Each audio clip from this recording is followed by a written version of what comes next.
ముందుగా మనందరి గురువుగారు బ్రహ్మర్షి పితామహ పత్రిజీ సార్ గారికి అనంత కోటి ఆత్మ ప్రణామాలను తెలియజేసుకుంటూ తిరుచానూరు పిరమిడ్ స్పిరిచువల్ ట్రస్ట్ ఆధ్వర్యంలో ఆధ్యాత్మిక అమృత వాహిని కార్యక్రమంలో భాగంగా ఈరోజు మళ్ళీ మీ ముందు ధ్యానం యొక్క విశిష్టతను అలాగే ఆధ్యాత్మిక శాస్త్రాన్ని నాకు తెలిసినది మీ ముందుంచే ప్రయత్నం చేస్తున్నాను. ఈరోజు ఈ కార్యక్రమానికి మెసేజ్ పెట్టిన వెంటనే చక్కగా పాల్గొన్నందుకు మీ అందరికీ కూడా పేరు పేరున నా ప్రత్యేక ధన్యవాదాలు. Thank you. మరి ఈరోజు ధ్యాన విద్యలో భాగంగా మన గురువు గారు ఎందరో యోగులను గురించి మనకి వారు అందించిన ఆత్మ జ్ఞానాన్ని చాలా విశిష్టంగా మనకి తెలియజేస్తున్నారు పత్రి సార్. అలాంటి గొప్ప గొప్ప యోగులలో శ్రీ మధ్విరాట్ వీరబ్రహ్మేంద్ర స్వామి గారు ఒక గొప్ప మహాయోగి. ఆయన ఆత్మజ్ఞానాన్ని ఎంతో సులభంగా పద్యాల రూపంలో అందించడం జరిగింది. మరి ఆ పద్యాలను మనం ఈరోజు కొన్ని చూసుకుని అందులో ఆయన ఏం చెప్పారు, ఆత్మజ్ఞాన విశేషాలు ఏ విధంగా ఆయన విశదీకరించారో తెలుసుకునే ప్రయత్నం చేద్దాం. మరి శ్రీ మధ్విరాట్ వీరబ్రహ్మేంద్ర స్వామి సాంద్ర సింధు వేదము అనే పేరు మీద ప్రఖ్యాతిగాంచినటువంటి ఒక కాల జ్ఞానాన్ని బోధించినటువంటి మహాయోగి ఆయన. ఆత్మ జ్ఞానాన్ని కూడా ప్రబోధించినటువంటి గొప్ప సత్పురుషుడు.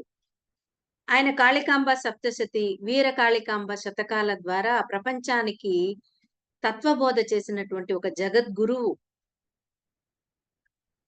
ఇప్పుడు ప్రస్తుతం వైఎస్ఆర్ జిల్లా అంటారు, ఇంతకు ముందు కడప. ఆ జిల్లాలో ఉన్నటువంటి కందిమల్లయ్య పల్లెలో చాలా కాలం ఆయన నివసించి అక్కడే కాలజ్ఞానాన్ని కూడా రచించాడని ప్రతీక. 1693లో ఆయన జీవ సమాధి పొందారన్నమాట. ఆ తర్వాత ఆ ఊరిని బ్రహ్మంగారి మఠంగా ప్రసిద్ధి చెందింది. అక్కడే ఆశ్రమం నిర్మాణం చేసి అక్కడ ఆయన యొక్క ఆ కాల జ్ఞానాన్ని వారి శిష్యులు బోధిస్తూ ఉన్నారు. ప్రపంచంలో ఏ వింతైనా జరగనియండి, మనం ఏమనుకుంటామంటే అయ్యో ఇది వీరబ్రహ్మేంద్ర స్వామి కాలజ్ఞానంలో అనడే చెప్పాడు అని చాలా మంది పెద్దవాళ్ళు అంటూ ఉంటారు. బ్రహ్మంగారు చెప్పినట్లే జరుగుతూ ఉంది అని మనం వింటూ ఉంటాం. అలాగే ఆయన కాలజ్ఞానంలో చెప్పినవన్నీ కూడా నిజంగానే చాలా మట్టుకు జరిగాయి, జరుగుతూ ఉన్నాయి కూడా.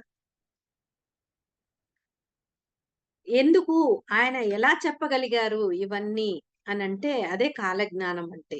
మరి ఆ కాలజ్ఞానం ఎలా కలుగుతుంది అంటే ధ్యానం ద్వారా మాత్రమే కలిగింది ఆయనకి. ఆయన తీవ్ర ధ్యాన సాధన చేసి తద్వారా దివ్య చక్షువును ఉత్తేజితం చేసుకున్నారాయన. ఆ దివ్య చక్షువు ద్వారా ఆయన కాలగమనంలో గతంలోకి, భవిష్యత్తులోకి ఆయన వెళ్లి అప్పటి సంఘటనలను చూడగలిగినటువంటి స్థితిని ఆయన పొందాడు. అంటే కాలగమనంలో ఆయన భవిష్యత్తులోకి వెళ్ళగలడు, గతంలోకి వెళ్ళగలడు. అక్కడ జరిగే సంఘటనలను ఆయన వీక్షించగల శక్తి సామర్థ్యాలను ధ్యానం ద్వారా ఆయన పొందడం జరిగింది. ఆ రకంగా ఆయన చూసి ఎన్నో విషయాలను రాయటమే కాకుండా కాలజ్ఞానంలో ఆయన ఎన్నో ఆధ్యాత్మిక అంశాలని ప్రజలకు అర్థమయ్యేలాగా పద్యాలను రచించడం జరిగింది. అవి కాళికాంబ సప్తశతి అని కూడా అంటారు. అందులో 701 పద్యాలున్నాయి. దాదాపుగా భగవద్గీతలో ఎన్ని శ్లోకాలున్నాయో అన్నీ కాళికాంబ సప్తశతిలో ఉంటాయన్నమాట. అందులో కొన్ని పద్యాలను ఈరోజు మనము తెలుసుకునే ప్రయత్నం చేద్దాం. పత్రి గారు మనకి ఎలా అందించారో జ్ఞానాన్ని, ఆ రకంగా మనము వీరబ్రహ్మేంద్ర స్వామి వారి జ్ఞానాన్ని విశ్లేషించుకుందాం. ఇందులో మొదటి శ్లోకం భక్తులైన వారు పరిపక్వ బుద్ధిచే ధ్యానమందు నాత్మనందగలరు. ఆత్మనంద శాశ్వతానంద సుఖమబ్బు కాళికాంబ హంస కాళికాంబ. చూసారా? భక్తులైన వారు పరిపక్వ బుద్ధిచే. భక్తులంటే ఎవరు? ఆ భగవంతుని కోసం అన్వేషించేవారు. మరి ఆ భక్తులైన వారు దేవుడు ఉన్నాడు అని నమ్మేవారు. అదే దేవుడు లేడనే వాళ్ళు ఆస్తికులు అంటారు. ఎక్కడా లేదు అంటే దేవుడనేవాడే లేడు అని వాదించే వారిని ఆస్తికులంటారు. మరి ఇక్కడ మనము గమనిస్తే ఆత్మ ఉంది అని నమ్మే వాళ్ళే భక్తులు. అయితే భక్తులైన వాళ్ళు ఎంతవరకైతే ధ్యానంలో ప్రవేశించకుండా ఆత్మ పదార్థాన్ని అనుభవించరో, వాళ్ళు ఎప్పుడు కూడా శాశ్వతమైన ఆనందాన్ని, శాశ్వతమైన సుఖాన్ని పొందలేరు. కాబట్టి భగవంతుడు ఉన్నాడు అని తెలుసుకోవటానికి అత్యంత సరియైన మార్గము, సులభమైన మార్గము ధ్యాన అభ్యాసమే అని మనకు పత్రి సార్ చెప్పారు. కాబట్టి ఎవరైతే ధ్యాన యోగానికి, ధ్యాన అభ్యాసానికి వస్తారో వాళ్ళు పరిపక్వ బుద్ధి కలిగి ఉంటారు.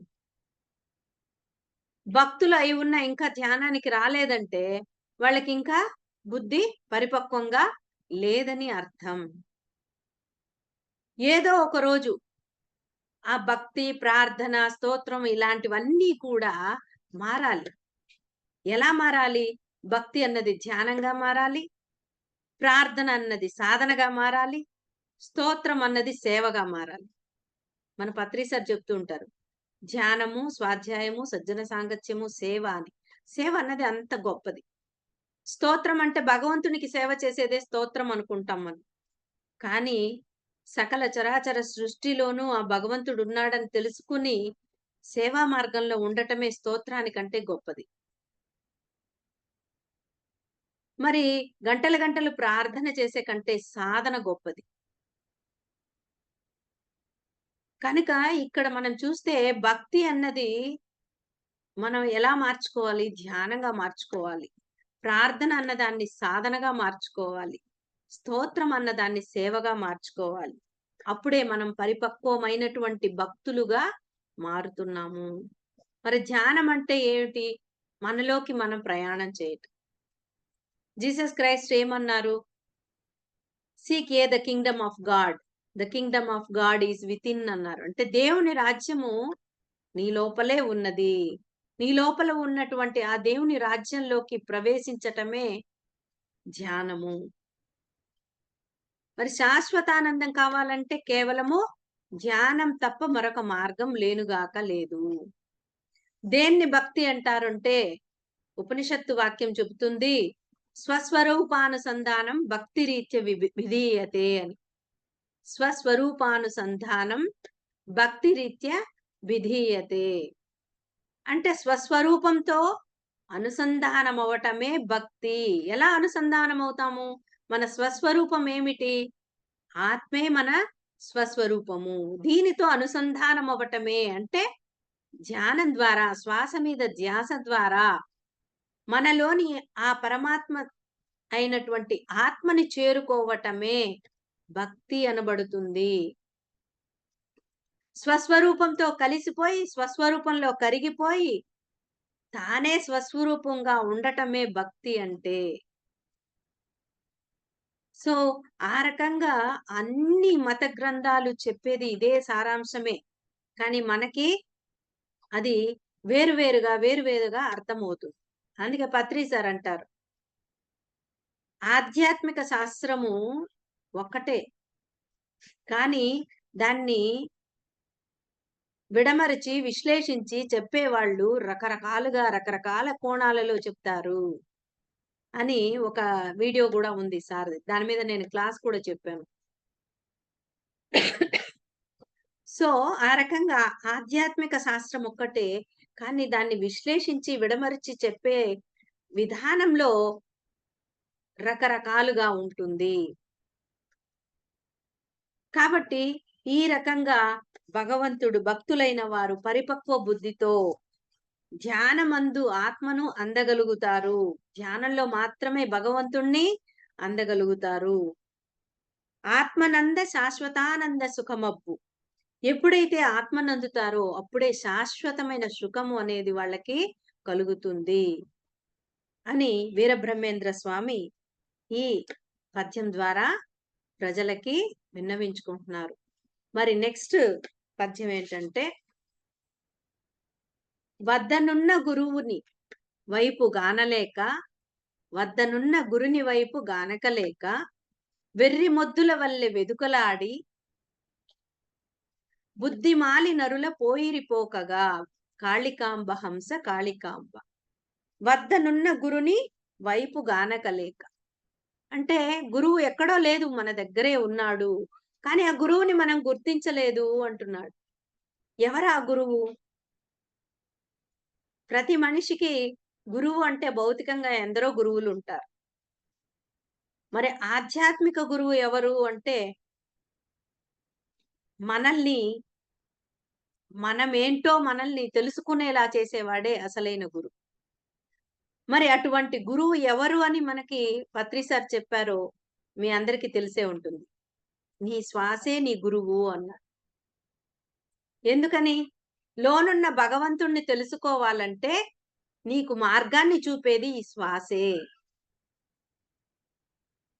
భగవంతుని గురించి, భగవంతుని తెలుసుకునే మార్గాన్ని అందించేవాడు గురువు. మరి ధ్యానంలో శ్వాసను పట్టుకుంటే మనము ఆ భగవంతుణ్ణి చేరుకోగలుగుతున్నాం కనుక, మన గురువు ఎవరు అంటే శ్వాసే అని పత్రి సార్ చెప్పారు మనకి. కనుక మన శ్వాసే గురువు. జీవుడే దేవుడు. ఆత్మే పరబ్రహ్మము. ఈ శరీరమే దేవాలయము. చూసారా? దేహమే దేవాలయం. జీవుడే దేవుడు. ఆత్మే పరబ్రహ్మం. ఇవన్నీ తెలుసుకునేదానికి శ్వాసే గురువు. ఈ విషయాన్నే మరి వీరబ్రహ్మేంద్ర స్వామి చెప్తున్నారు. ఎక్కడున్నాడు గురువు? వెర్రి మొద్దులలాగా వెతకద్దండి. వెర్రి మొద్దుల వలె వెదుకులాడి, బుద్ధిమాలి నరులు పోయిరిపోకగా. వెతికి వెతికి దేవుడు ఎక్కడున్నాడు, ఎక్కడున్నాడని దేవులాడుతూ ఎక్కడెక్కడో వెతుకుతున్నారు. గురువు ఎక్కడో వెతుకుతున్నారు. నాకు సరైన గురువు దొరకలేదండి. నేను ధ్యానం చేయాలంటే నాకు సరైన గురువు దొరకలేదండి అంటారు చాలా మంది. మరి ఈ ప్రపంచానికే ఆధ్యాత్మిక ప్రపంచనాన్ని సృష్టించి, నీ శ్వాసే నీ గురువు అని చెప్పిన పత్రి సార్‌ని ఎవరు గుర్తించకపోతే ఎలాగా? మనం అందరం గుర్తించామంటే ఎన్నో జన్మల పుణ్య ఫలమే అది. మరి మన దగ్గర ఉన్న శ్వాసే గురువు. ఆ యొక్క గురువును కనలేక వెర్రి మొద్దుల్లా ఎక్కడెక్కడో వెతుకుతూ బుద్ధిమాలిన పనులు చేస్తున్నాం అంటున్నారు బ్రహ్మేంద్ర స్వామి. చూసారా? కాబట్టి మనము శ్వాస అనే గురువుని పట్టుకుంటే భగవంతుడిని చేరేటువంటి సులభమైన మార్గాన్ని ఆ శ్వాసే తీసుకెళ్తుంది.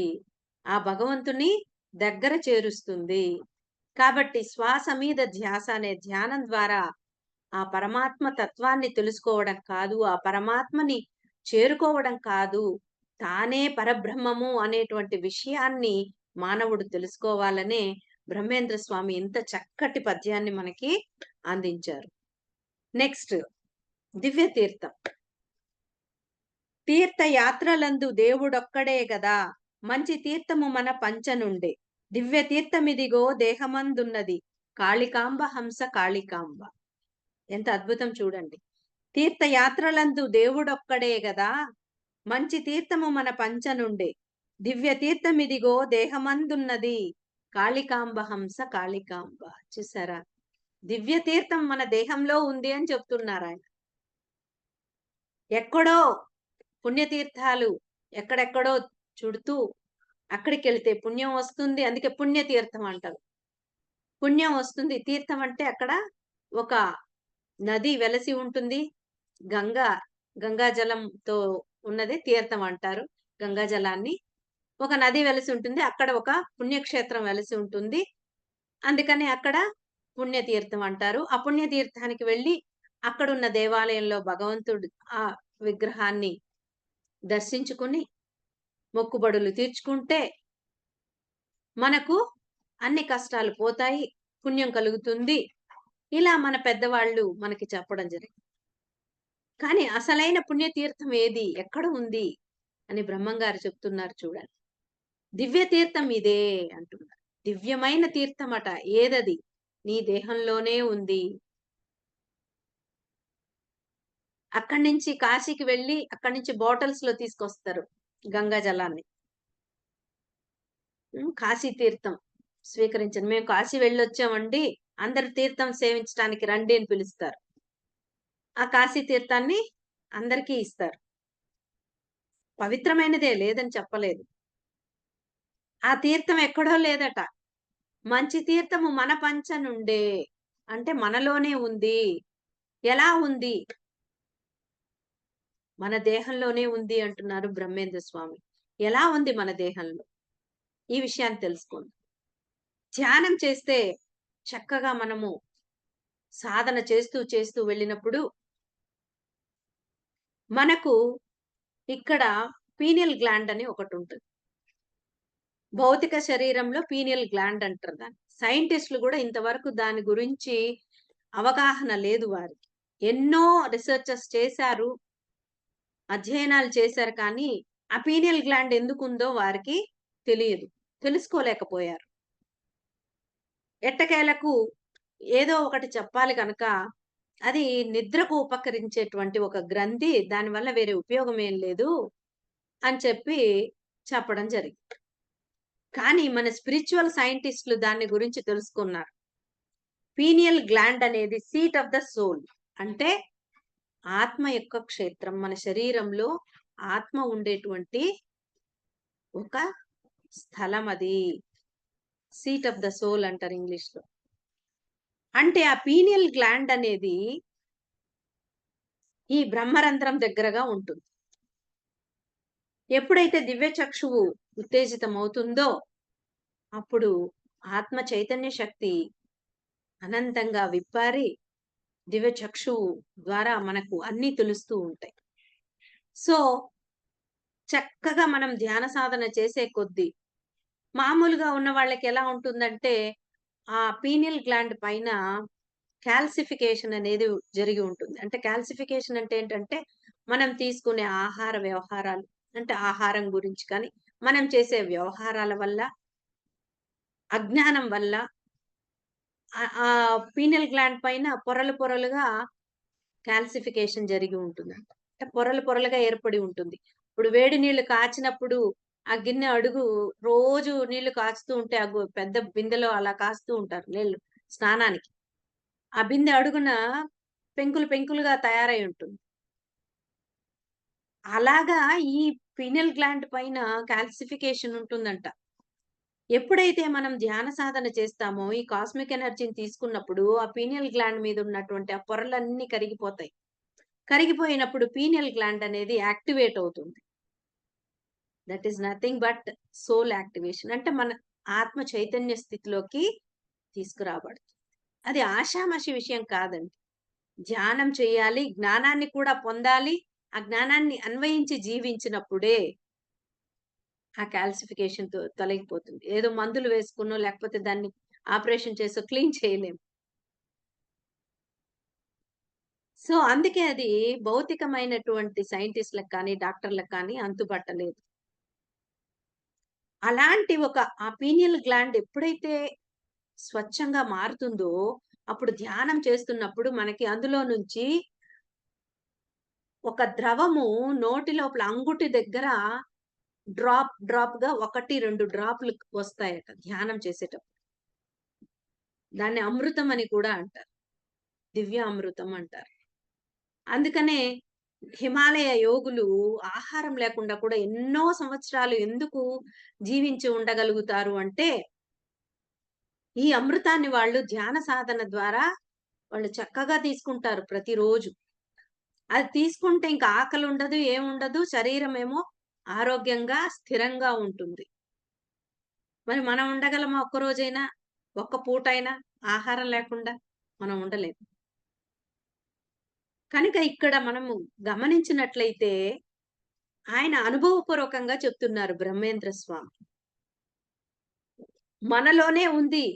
ఆ! తీర్థయాత్రలందరూ దేవుడు ఉన్నాడని అనుకుని వెళ్తూ ఉన్నారు. మంచి తీర్థం మన దగ్గరే ఉంది. ఆ దేవుడు మనలోనే ఉన్నాడు.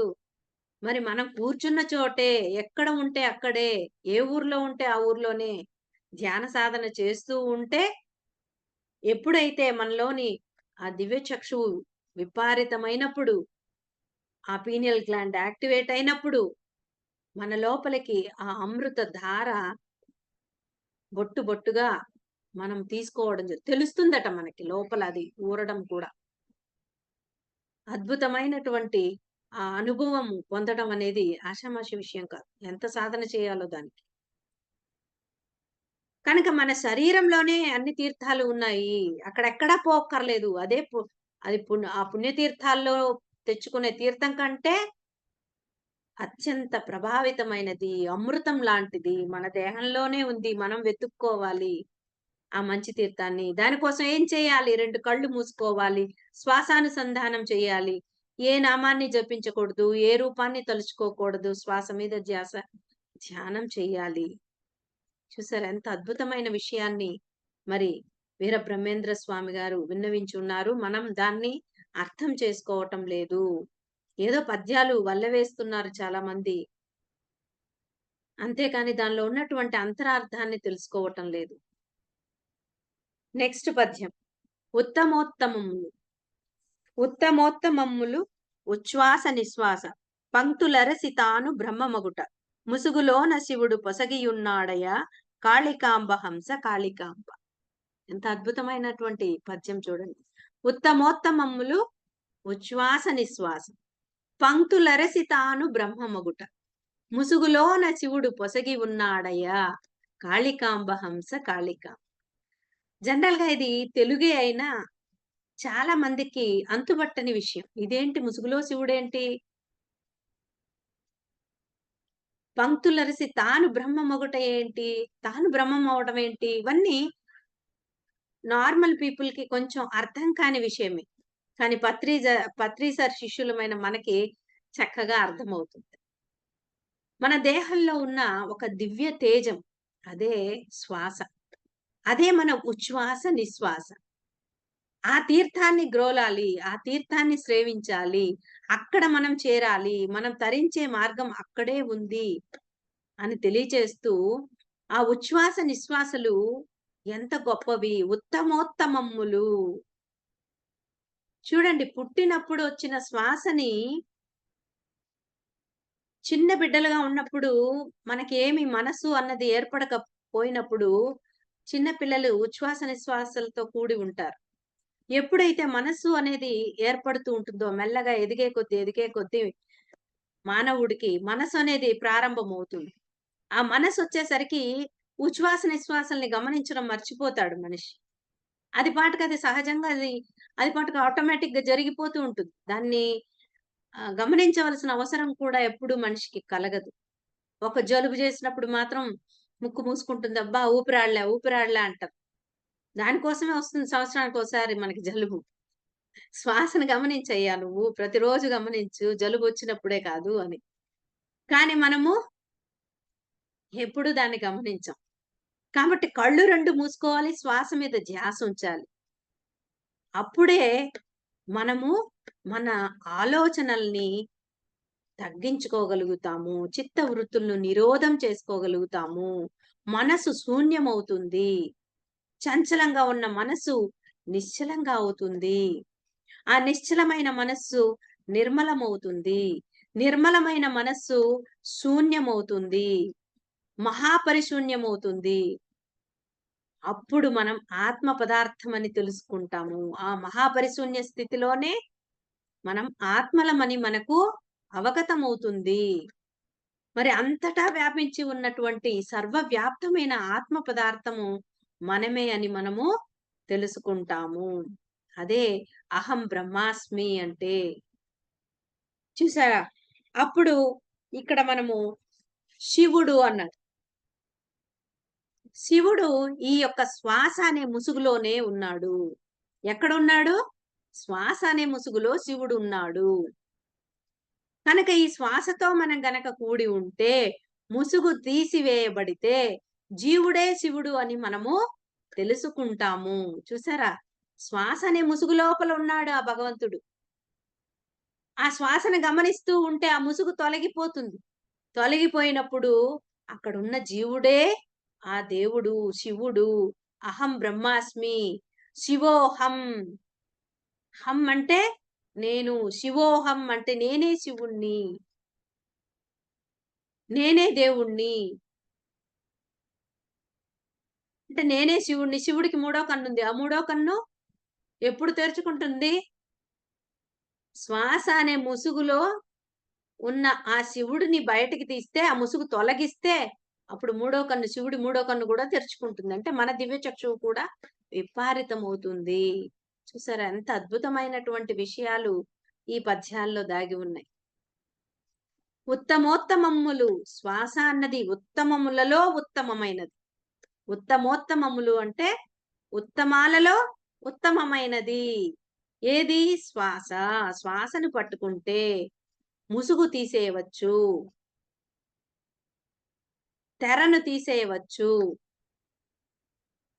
త్యాగరాజ స్వామి పాట ఉంది. తెర తీయగరాదా అని. ఏ తెర తీయాలి? మనసు అనే తెరని తీసేయాలి. ఆ మనస్సును తీసివేసేదానికి ఏకైక మార్గము శ్వాస మీద ధ్యాస ఒకటి. ఎక్కడికి పోక్కర్లేదు. ఏ తీర్థయాత్రలు చేయక్కర్లేదు.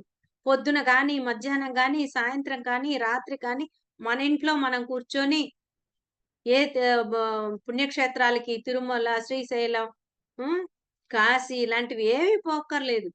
ఎక్కడ కూర్చున్నామో అక్కడే కూర్చుని మనము ముక్తి మోక్షాన్ని పొందగలము అని చెప్తున్నారు వీరబ్రహ్మేంద్ర స్వామి. దీన్నే అన్నమాచార్యుల వారు కూడా చెప్పారు. ఊపిరిలో దేవుడున్నాడు యోగీంద్రులకు అని. కాయపు టూపిరిలో గని ఉన్నది. ఎంత అద్భుతమైనటువంటి మాటలివి. వాటిని అర్థం చేసుకోవాలి. సరి అయిన విధంగా అర్థం చేసుకోవాలి. మరి నెక్స్ట్ శ్లోకము.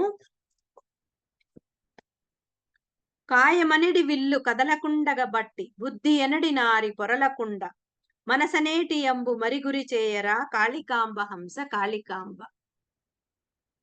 కాయమనిడి విల్లు కదలకుండగ బట్టి బుద్ధి ఎనడి నారి పొరలకుండ మనసనేటి యంబు మరిగురి చేయరా కాళికాంబ హంస కాళికాంబ. ఎంత గొప్ప మాటలండి ఇవి.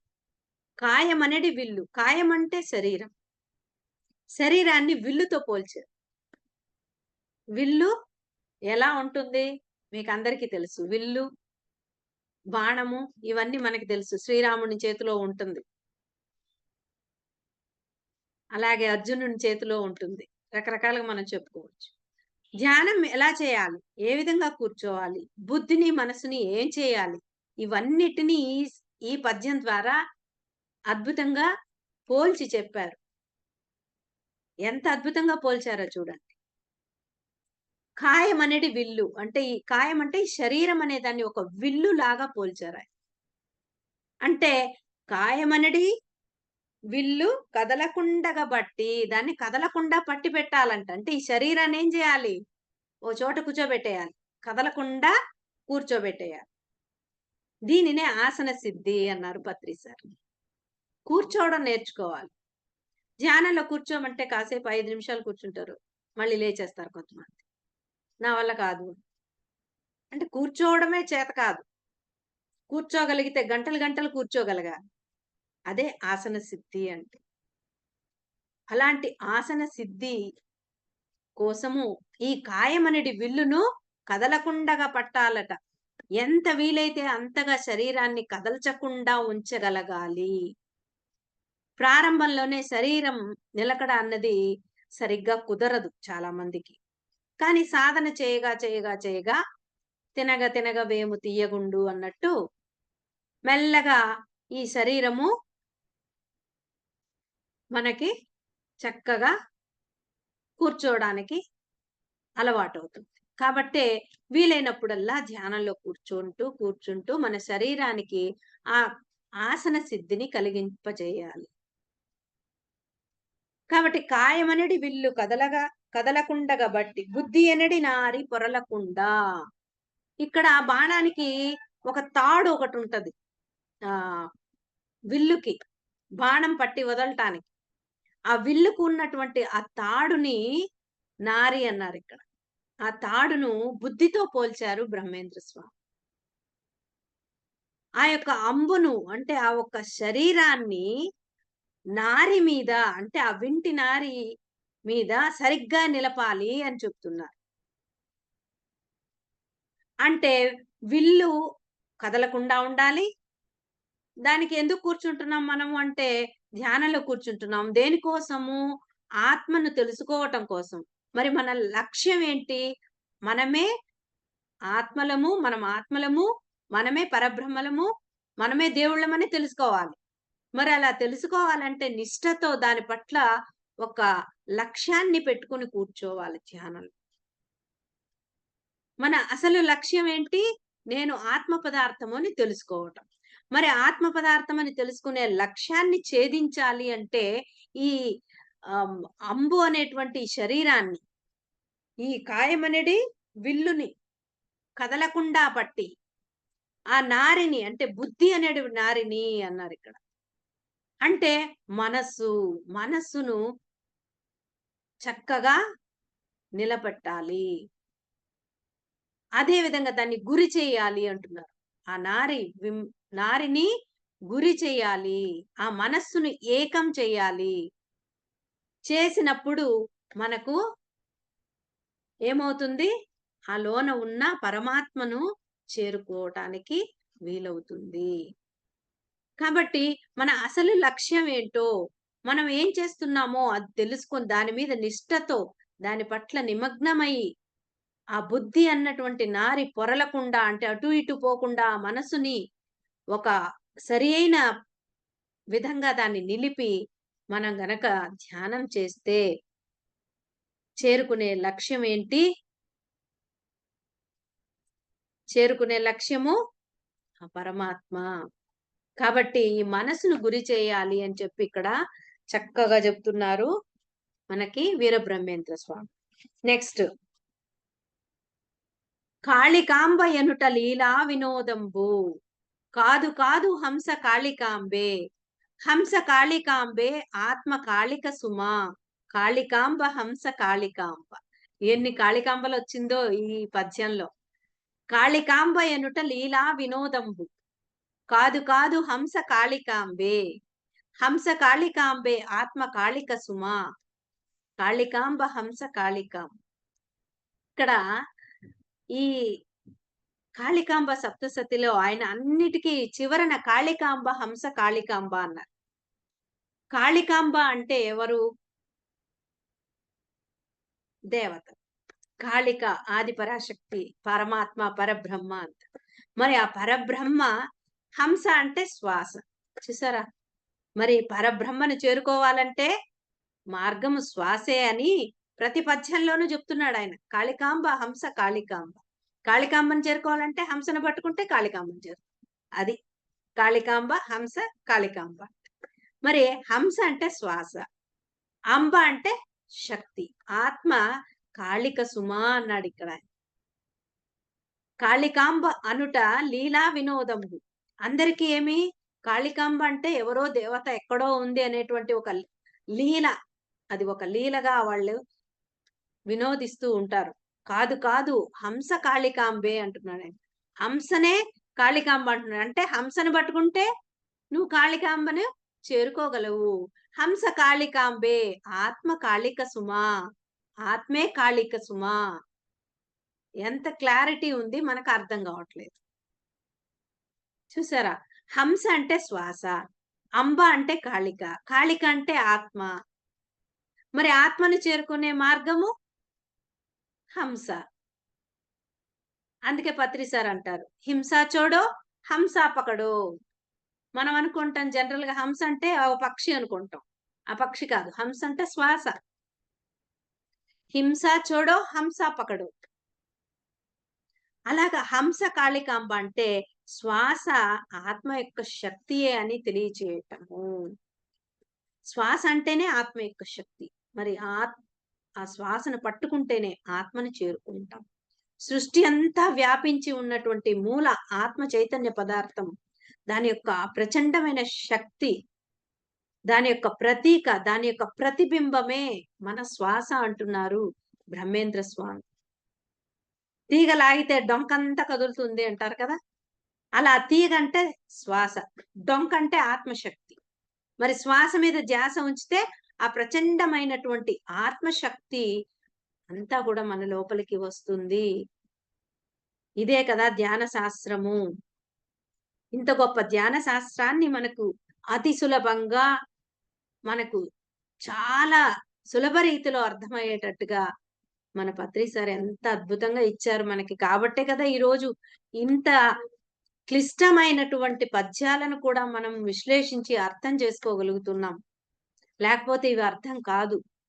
సామాన్యులకు ఇది వల్లెవేయటానికి పనికొస్తుందే కానీ అంతరార్థాన్ని అర్థం చేసుకోలేరు.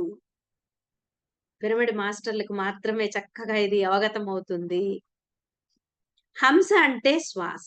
హంస గమనం చేయాలి అంటే శ్వాస మీద ధ్యాస ఉంచాలి. అప్పుడే మన యొక్క ఆత్మ యొక్క ఆ ప్రచండమైన శక్తి ప్రస్ఫుటమవుతుంది.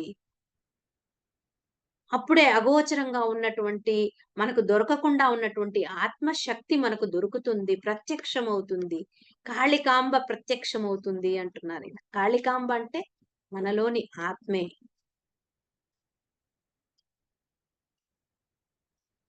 కనుక మనం మన ఆత్మ చైతన్య శక్తిని తెలుసుకోవాలి అంటే, మనము శ్వాస మీద ధ్యాస, ధ్యానము తప్పకుండా చెయ్యాలి. మామూలుగా ధ్యానంలోకి రాకముందు మనము శ్వాసని గమనించేవాళ్ళం కాదు. మన జీవితం ఒక పక్క, మన శ్వాస ఒక పక్క పోతూ ఉండేది. ఎన్నో రకాల పనులు చేసుకున్నాం, చదువుకున్నాం, ఆడుకున్నాం, పాడుకున్నాం, ఉద్యోగాలు చేసాం, ఎన్నెన్నో చేసాం, తింటున్నాం, పడుకుంటున్నాం, అన్నీ చేస్తున్నాం. కానీ శ్వాసను మాత్రం మర్చిపోయాం మనం. అది గుర్తు చేశారు మన గురువుగారు. శ్వాసను పట్టుకోండయ్యా! మీలో ఉన్న శ్వాసనే పట్టుకోండి. అదే గురువు మీకు. మిమ్మల్ని ఎక్కడికో తీసుకెళ్తుంది. ఉన్నత స్థితిని చేర్చుతుంది అని. ఆ ఆత్మ యొక్క ప్రచండ శక్తిని మీరు మరిచిపోయారు. శ్వాస మీద ధ్యాస ఉంచినప్పుడు మాత్రమే ఆ ప్రచండ శక్తి మీకు అవగతమవుతుంది, అర్థమవుతుంది. ఆ ప్రచండమైన ఆత్మశక్తిని నువ్వు పొందాలి అంటే శ్వాస మీద ధ్యాస ధ్యానము చేయాలి. నెక్స్ట్, దృష్టి నిలిపెనేని దేవుడు దిగివచ్చు. దృష్టి నిలపడేని నష్టపడును. దృష్టిలోన సర్వ సృష్టి పుష్టమౌను. కాళికాంబ హంస కాళికాంబ. చూసారా? దృష్టి నిలిపెనేని దేవుడు దిగివచ్చు. దృష్టి నిలపడేని నష్టపడును. దృష్టిలోన సర్వ సృష్టి పుష్టమౌను. కాళికాంబ హంస కాళికాంబ. చూడండి, దృష్టి నిలపనేని దేవుడు దిగివచ్చు. దృష్టి నిలిపితే దేవుడే దిగి వస్తాడంట. మన పురాణాల్లో చదువుకున్నాము. రాక్షసులు కూడా ధ్యానం తపస్సు చేస్తే దేవుడు దిగి వచ్చాడు. రావణాసురుడు దృష్టి నిలిపాడు. హిరణ్యకశిపుడు దృష్టి నిలిపాడు. కానీ వాళ్ళలో దేవుడు దిగి వచ్చాడా? కానీ వాళ్ళు రాక్షసులుగా మారారు. ఎందుకు అనంటే వాళ్ళలో అరిషడ్వర్గాలు చాలా ప్రభావితంగా ఉన్నాయి. కాబట్టి ధ్యానం చేస్తే సరిపోదు. జ్ఞానం రావాలి. జ్ఞానం ఉంటే సరిపోదు. ఆచరణ ఉండాలి. అందుకే పత్రి సార్ అన్ని మనకి పాయింట్స్‌గా చక్కగా ఇచ్చేశారు. ధ్యానము, స్వాధ్యాయం, సజ్జన సాంగత్యం, సేవ. ఎంత ఈజీగా 4 ఆధ్యాత్మిక చతుష్టయం. ఎంత అద్భుతంగా చెప్పారు. అదే గౌతమ బుద్ధుడు దృష్టి నిలిపాడు. ప్రపంచానికే గొప్ప ఆధ్యాత్మిక మహాద్రష్టగా నిలిచారు. ఉత్తమ బోధకుడయ్యాడు. జగద్గురువయ్యాడు. అలాగే శ్రీకృష్ణుడు కూడా దృష్టి నిలిపాడు. భగవద్గీత లాంటి గొప్ప ఆధ్యాత్మిక శాస్త్రాన్ని ప్రపంచానికి ఇచ్చాడు. రమణ మహర్షి దృష్టి నిలిపాడు. సర్వమానవాళికి మౌనం విలువని తెలిపాడు. జీసస్ క్రైస్ట్ దృష్టిని నిలిపాడు. కరుణకు, ప్రేమకు మరో రూపంగా వెలిశాడు. మరి వీర బ్రహ్మేంద్ర స్వామి కూడా దృష్టి నిలిపాడు. ఎంతటి జ్ఞానాన్ని అందించాడు మనకి. ఎవరు దృష్టి నిలిపినా దేవుడు దిగి వస్తాడు అంటే వారు దేవతలైపోతారు. చూసారా? చక్కగా దేవతలు కావాలి అంటే ధ్యానం చెయ్యాలి. దృష్టి నిలపాలి అంటే ధ్యానం చెయ్యాలి. మనస్సును ఏకాగ్రత చేయాలి. ఏకాగ్రత చేయడం అంటే ఏదో ఒక వస్తువు పట్ల ఏకాగ్రత కాదు. శ్వాస మీద ధ్యాస పెట్టాలి. శ్వాస మీద ఏకాగ్రత పెట్టాలి. అప్పుడే మన మనసు ఖాళీ అవుతుంది. ఏ వస్తువు మీదనో, ఏ మాట మీదనో ధ్యాస పెట్టినప్పుడు మనసు శూన్యం చెందదు. మనసు పని చేస్తూనే ఉంటుంది. ఎప్పుడైతే మనం ఈ మనసును శ్వాస మీద మళ్ళిస్తామో, ఆ మనసు శూన్యమవుతుందో, మన దగ్గరికి రావటానికి క్యూ కడతారంట దేవతలు. పత్రి సార్ చెప్పారు. వాళ్ళంతా వెయిట్ చేస్తుంటారంట క్యూలో. మన దివ్య దృష్టి ముందర వాళ్ళొచ్చి కనబడటానికి. మనం కేవలం కూర్చుంటే చాలు. మన మనసుని ఏకాగ్రం చేస్తే చాలు. వాళ్ళందరూ పరుగు పరుగున వచ్చేస్తారంటారు పత్రి సార్. ఎవరైతే ధ్యానం చేయరో, అంటే అలా దృష్టి నిలపరో, వారు రకరకాలుగా నష్టపోతారు. అందుకే ఇక్కడ చెప్పారు. దృష్టిలోన సర్వ సృష్టి పుష్టమౌను. దృష్టి నిలపడేని నష్టపడును. దృష్టి నిలపకపోతే నష్టం కలుగుతుంది. దృష్టి నిలిపినేని సర్వ సృష్టి పుష్టమౌను. పుష్టం అంటే ఎక్కువగా సర్వ సృష్టి మన దగ్గరికే వచ్చేస్తాయి. లేదంటే దృష్టి నిలపకపోతే ఎన్నో నష్టాలు, అరిష్టాలు, దౌర్భాగ్యాలు, రోగాలు, వ్యాధులు, మనసులో అలజడి, అశాంతి, దిగులు, నిరుత్సాహము, విసుగు, కోపము, ఈర్ష్య, అసూయ, ద్వేషము, రకరకాలైనటువంటి అవగుణాలన్నీ వచ్చేస్తాయి. దృష్టి నిలిపెడేని సర్వ సృష్టి పుష్టమవును. సర్వ సృష్టి నీ ముందు వచ్చేస్తుంది. నీకేం కావాలో అదొస్తుంది. నీ గుణగణాలన్నీ మారిపోతాయి. మనలో ఉన్న చెడంతా పోతుంది. మనలోకి కావలసినంత మంచి వస్తుంది. కాబట్టి దృష్టి నిలిపితే, మనసును ఏకాగ్రత చేస్తే, శ్వాస మీద ధ్యాస పెడితే ఎన్ని లాభాలో, ధ్యానం చేయకపోతే అన్ని నష్టాలు. కాబట్టి ధ్యానం ద్వారా ఎంత గొప్ప జీవితాన్ని మనం పొందవచ్చో వీరి పద్యాల ద్వారా మనము తెలుసుకోవచ్చు. మరి చిట్ట చివరి పద్యం చెప్పి ముగిస్తాను. ఆరు కమలములకు నావలి బయలులో బ్రహ్మరంధ్రమనడి బాట కలదు. బాట వెంట నడువ పరమపదమేగు కాళికాంబ హంస కాళికాంబ. ఆరు కమలములకు నావలి బయలులో బ్రహ్మరంధ్రమనడి బాట కలదు. బాట వెంట నడువ పరమపదమేగు కాళికాంబ హంస కాళికాంబ. చూసారా? ఆరు కమలములకు ఆవలి బయలులో 6 తామర పువ్వులు. కమలములంటే ఏంటి? తామర పువ్వులు. దానికి అటువైపు బయలు. మామూలుగా మనం ఏమంటాం? ఏదైనా ఒక ఊరుంటే ఆ చివరి బా ప్రదేశాన్ని, ఊరి బయట ఉండేదాన్ని బయలు అంటాం. అలాగే ఈ 6 కమలములున్నాయంట. దానికి అవతల వైపు ఒక బయలుందంట. అంటే ఇవి ఏంటి 6 కమలాలంటే 6 చక్రాలు, షట్‌చక్రాలు అంటాం కదా! ఆధ్యాత్మికంగా ఈ షట్‌చక్రాలనే 6 కమలములు అన్నాడిక్కడ బ్రహ్మంగారు. మూలాధార, స్వాదిష్టాన, మణిపూరక, అనాహత, విశుద్ధ, ఆజ్ఞ. ఈ 6 చక్రాలకు, 6 శక్తి క్షేత్రాలకు ఆవల ఇవి శక్తి క్షేత్రాలు. ఇవన్నీ దాటుతూ వస్తే దానికి బయట బ్రహ్మరంధ్రం అనేది బాట గలదంట. ఇది బ్రహ్మరంధ్రం. మన తలలో ఉన్నటువంటి, మధ్యలో ఉన్నటువంటిది బ్రహ్మరంధ్రం. ఇక్కడ బాట ఉందంట. అంటే దారి ఉంది. దేనికి? పరమపదమేగు. అంటే స్వర్గాన్ని చేరుకోవటానికి, ఆ పరమపదాన్ని చేరుకోవటానికి, ఈ బ్రహ్మరంధ్రం ద్వారా మనం చేరుకోవాలి. అందుకే దీన్ని దశమ ద్వారం అని కూడా అంటారంట. బ్రహ్మరంధ్రానికి మరొక పేరు దశమ ద్వారం. ఏంటి అంటే దశమ ద్వారము, 10వ ద్వారం. మనకెన్ని ద్వారాలున్నాయి? నవరంధ్రాలంటారు. పాంచభౌతిక శరీరంలో 9 రంధ్రాలున్నాయి అంటారు. నవద్వారే పురే దేహి అంటారు. అంటే నవరంధ్రాలు 9 ద్వారాలున్నటువంటి ఒక పురమే ఈ దేహము అన్నారు సంస్కృతంలో. నవద్వారే పురే దేహి అని. అంటే భౌతిక శరీరంలో ఎన్ని రంధ్రాలుంటాయి? 9 రంధ్రాలుంటాయి. నవరంధ్రాలు. ఇవి గాక 10వ రంధ్రం ఉందంట. అదే దశమ ద్వారము, అదే వైకుంఠ ద్వారము, అదే బ్రహ్మరంధ్రము.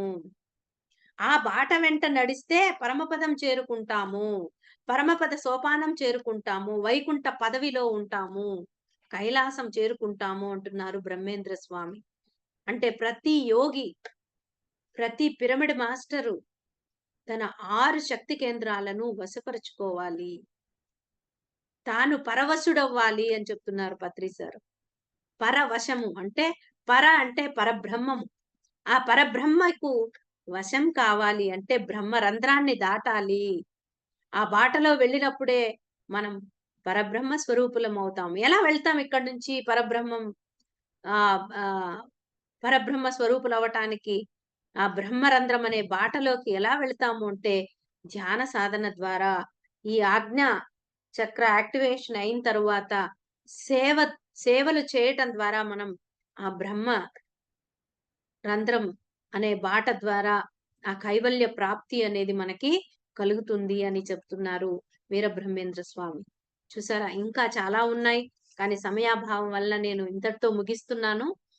మరి చక్కగా మనం ఇలాంటి అనేక అంశాలను మనం చర్చించుకుంటూ, చక్కగా జ్ఞానాన్ని పొందుతూ, ధ్యాన సాధనను మరింత చక్కగా చేస్తూ, అందరూ ఆత్మజ్ఞానులుగా విలసిల్లాలని, మరి గురువుగారు కలలు కన్న ధ్యాన జగత్తు, శాకాహార జగత్తు, మరి పిరమిడ్ జగత్తును తొందరలో మనం అందరం కూడా సాకారం చేయటానికి కృషి చేయాలి.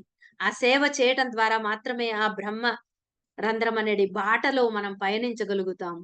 లేకపోతే అంతవరకు థర్డ్ ఐ యాక్టివేషన్ అయిపోయింది. నాకది కనబడింది, ఇది కనబడింది. నేను అది, ఇది అనుకుంటూ పక్క వారిని మభ్యపెడుతూ అలా తిరుగుతూ ఉంటాం. సో, అలాంటివన్నీ వదిలిపెట్టి చక్కగా సేవా మార్గంలో ఆ బ్రహ్మరంధ్రం అనేది ఆ బాట ద్వారా మనము కైవల్య ప్రాప్తిని పొందాలి. ఆ పరమాత్మ స్థితిని మనం పొందాలి. అదే ముక్తి, మోక్షం అంటే. జీవన్ముక్తులు కావాలి. జీవించి ఉండగానే ఆ స్థితిని చేరుకోవాలి. శరీరాన్ని వదిలిన తర్వాత కాదు. జీవులుగా ఉన్నప్పుడే ముక్తిని పొందాలి. అలా పొందగలిగే ఏకైక మార్గము మన గురువుగారు అందించినటువంటి ఆ బ్రహ్మాస్త్రమైన శ్వాస మీద ధ్యాస ధ్యానం తప్ప మరొకటి లేదని తెలుపుకుంటూ ఈ అవకాశం ఇచ్చిన మీ అందరికీ thank you. Thank you. Thank you very much.